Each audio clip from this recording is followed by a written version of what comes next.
Welcome to the Healthy Relationships module. People aren't meant to live alone and be isolated. We were created for relationship. And those relationships can be a source of joy and comfort, or they can be a source of pain and stress.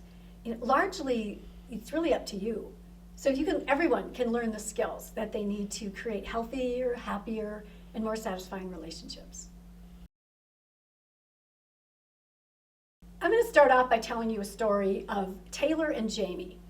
Their friends introduced them. They thought maybe they'd hit it off, and they did, beautifully at first. Taylor just loved that Jamie was so peaceful, calm, just never got riled up about anything. And Jamie looked at Taylor and thought, oh, so accomplished and bold and confident and just the kind of person that rolled up their sleeves and got things done. And so these two had a great relationship, and it grew. They became a couple. And then over time, all those qualities that they thought were so great and they admired started to become irritating. So Taylor's looking at Jamie and thinking, okay, yeah, calm and peaceful? Try unmotivated and lazy. And Jamie looks at Taylor and says, bold and confident, how about bossy and demanding and dominating? So as is typical with a lot of relationships, the things that we're first drawn to start, we don't like it as much. We tend to like our own style. So it's the classic opposites attract and then they attack. And that happened to Taylor and Jamie. So first they appreciated each other, and then it really got to the point they'd look at each other and think, what's wrong with you? Why can't you be more like me? Because the truth is we are more comfortable in our own style. And then what happens is that people then try to change the other person, try to get them to be more like themselves, and that never works. And I believe that's because that motivational style that we each have is called our temperament. And that's something that many people think is given at birth. It's like, your eye color. You can't just change it. Now, temperament and personality are often used interchangeably, as if it's the same thing. I don't believe that's the case.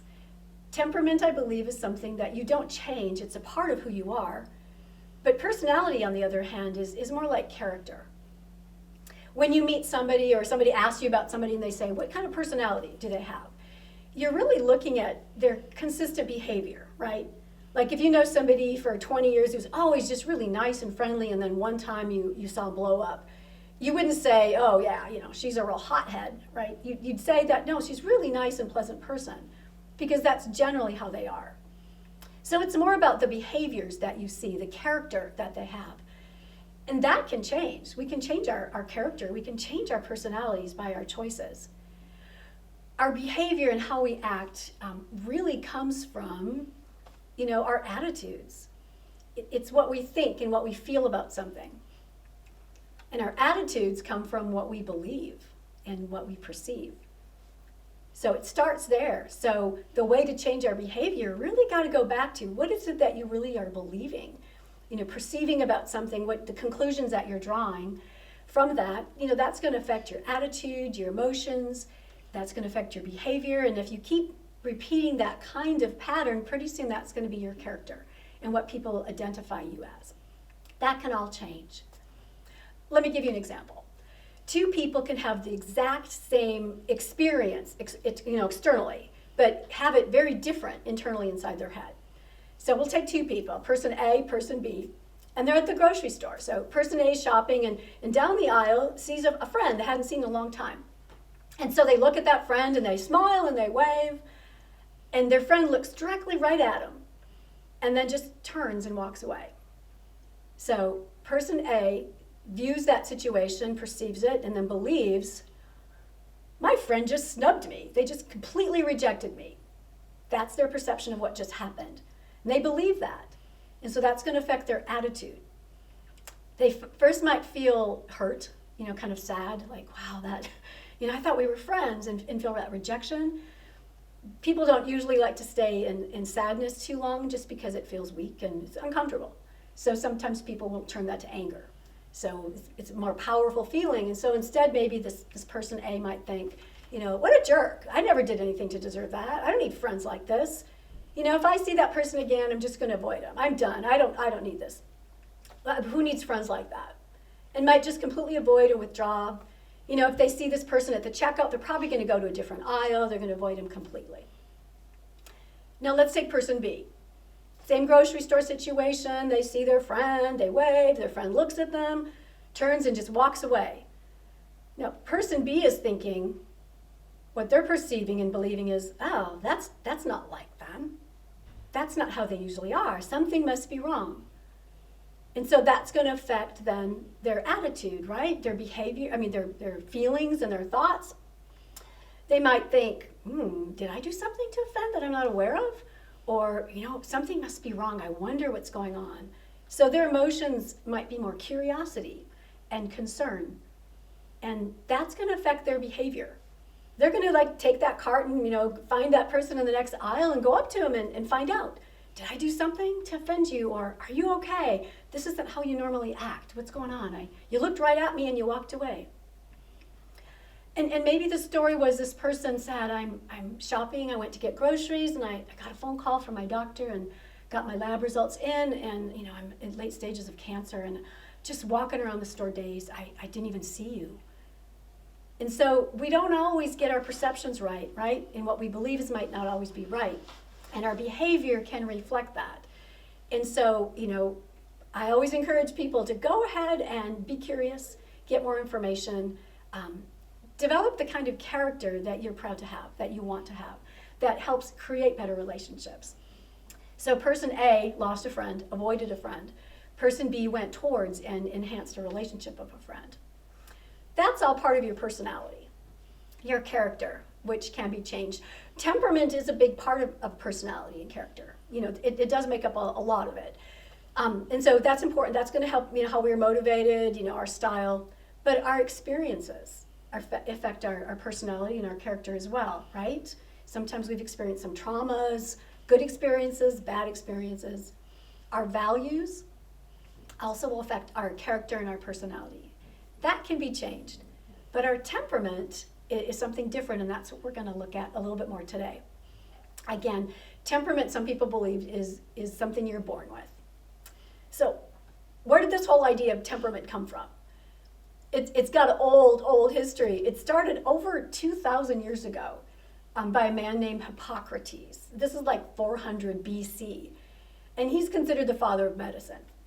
And with his patients, he just began to study them and figure things out. And he started noticing that people tended to kind of have, characteristics or traits, and they seem to kind of fit in groups. Like certain people would have a blending of two types of characters. And he identified 4 different major groups. And he saw people had two, they had a little bit of everything, but most people had one strong, felt that that's kind of more they're like. And then they kind of had a secondary, they're kind of like this too.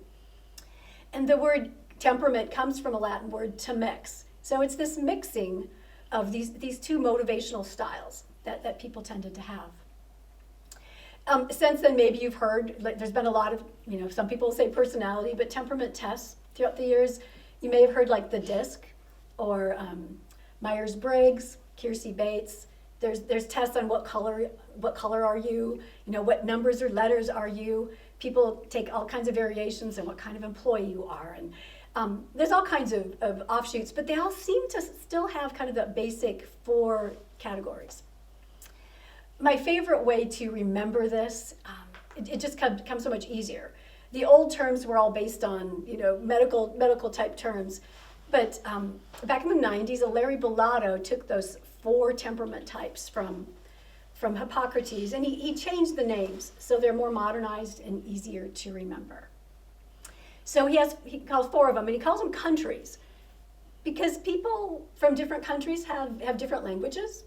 They have kind of different cultures, different ways of maybe viewing the world. And temperaments are kind of the same. They have different words they like to hear and use, and different way, different culture, in a way.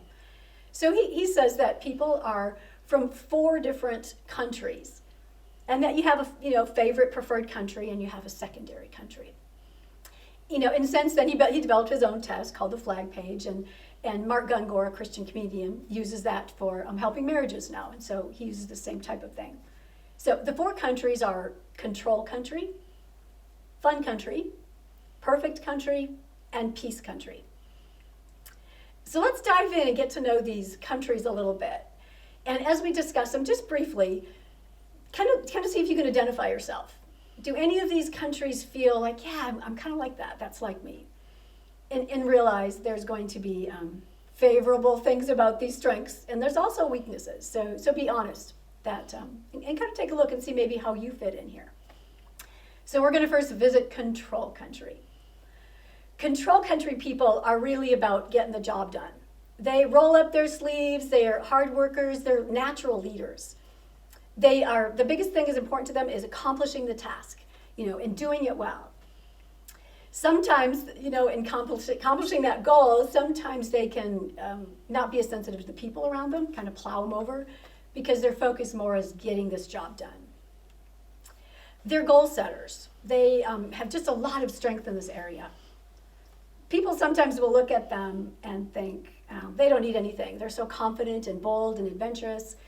But people from control country, they do need to feel appreciated.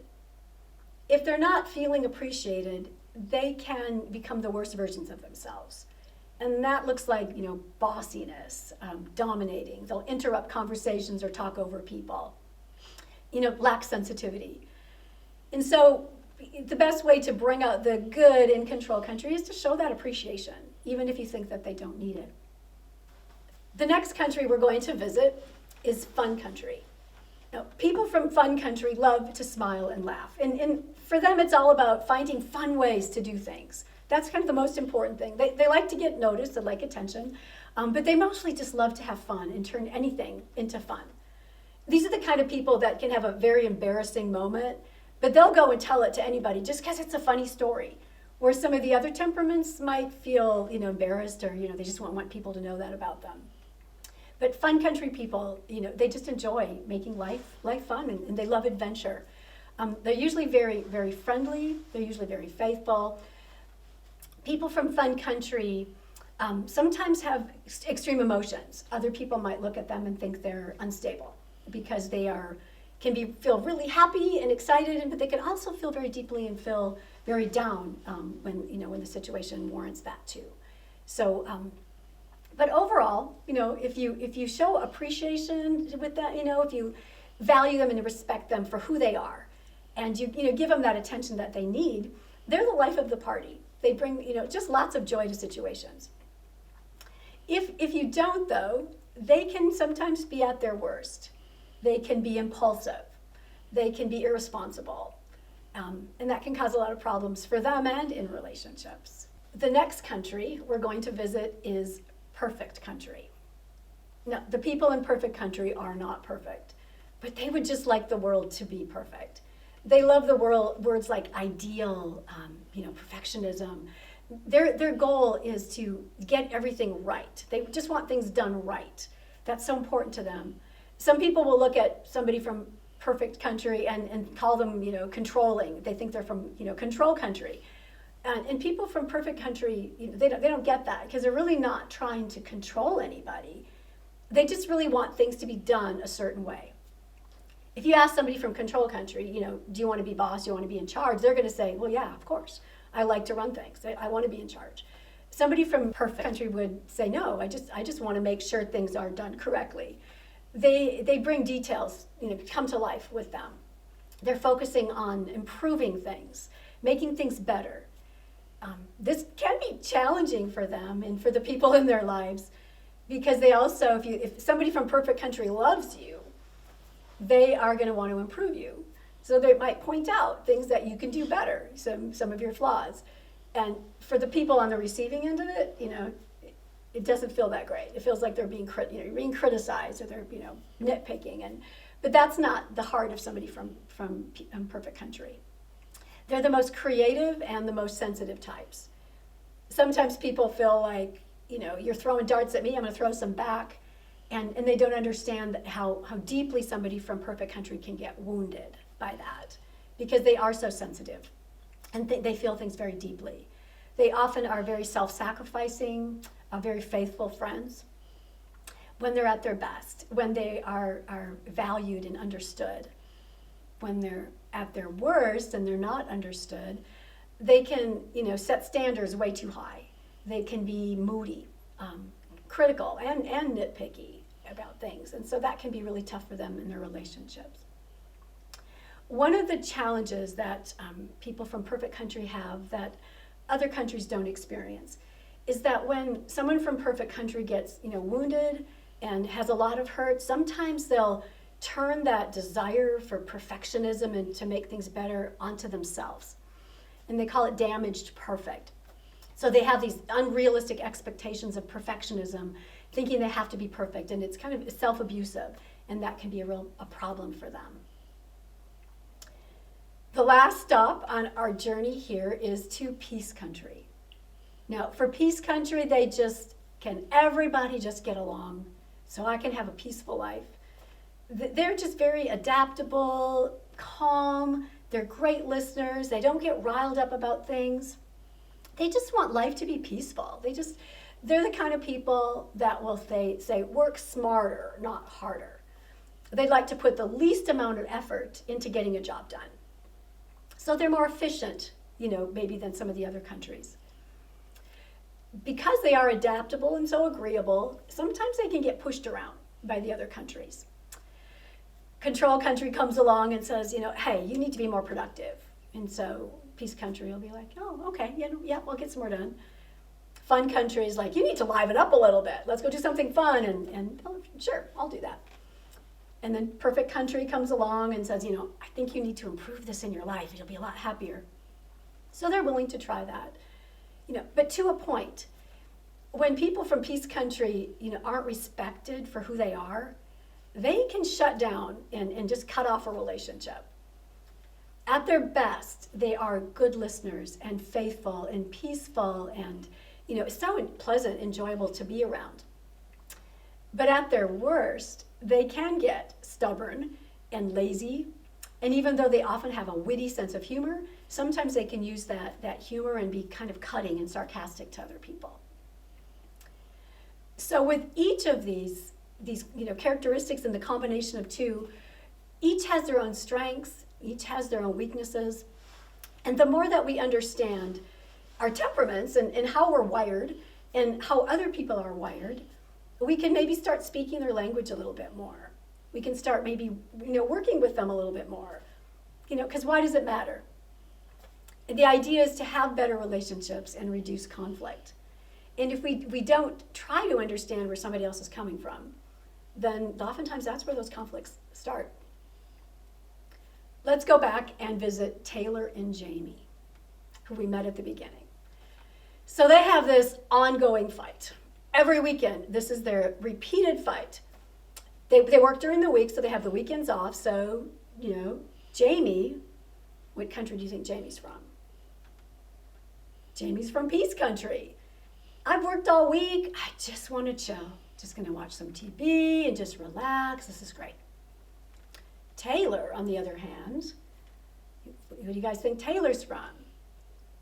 Taylor's from control country. So Taylor's thinking, it's the weekend. We've worked all week at our jobs. Now it's time to get some projects done. Let's get some things done at home. You can see where this is a constant fight. Taylor's feeling like, I'm doing everything around here. You are so lazy. You're not helping. You're not pitching in. This is really unfair. And starting to kind of get angry and think, I don't even know if I want to be with Jamie anymore. And Jamie's looking at Taylor and, can't you just chill out? Why do we always have to be working? Can't we just relax once in a while? This is a constant fight these two are having.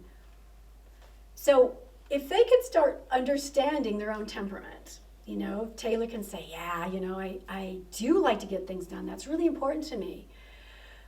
But just because I'm that way doesn't mean that that's the only way. That other people are different from me, and Jamie's different from me. So if I can see from Jamie's viewpoint, even if I don't agree with it, because it's not comfortable, it's not the way I'm wired, I can approach it different. So maybe Taylor could go to Jamie and say, I understand that you work hard and you want some time off on the weekends just to relax. And I get that. I love that about you, that you're a calm, kind of comfortable person. but I'm also feeling like I'm, carrying the weight and getting, everything done. So let's compromise. Let's work half the day and then half the day to relax. Jamie could do the same thing. Jamie could understand Taylor and know that Taylor, from Control Country really needs to be appreciated. So could say, I really appreciate all the things that you do around here, Taylor. You work so hard and you keep things going for us. But sometimes it's too much for me. Sometimes projects and working all the time is a lot and I need some time to relax. So how about we divide the weekend? Maybe work one day or the mornings and relax the rest of the time. And so by first approaching understanding of each other and how each other is wired and accepting that we're different from each other, those relationships can have less conflict. You can get along and enjoy each other so much more.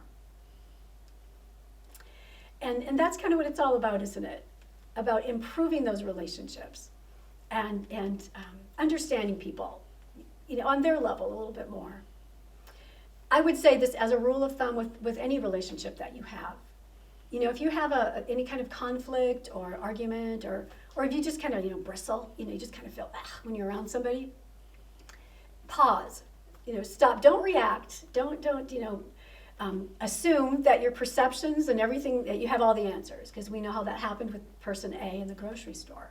So take some time to pause, think about it, try to understand and see it from that other person's perspective. Whether their perspective or their, what they believe is right or not is not the important part. It's, how are they seeing it? And then validate that. Like really try to see it from their viewpoint, from their experiences and how they see the world. And then, explain that, share that, like, I get it. I get that this is how you see this. And then once they feel understood and that you really are trying to understand them, they're going to be more open to hearing your side and how you view things. So it's just an important skill, I think, for all relationships, is to know that we're different. And even with these temperament styles, realize that we're not cookie cutters of each other. Even if you have the exact same combination of temperament from somebody else, you're not the same.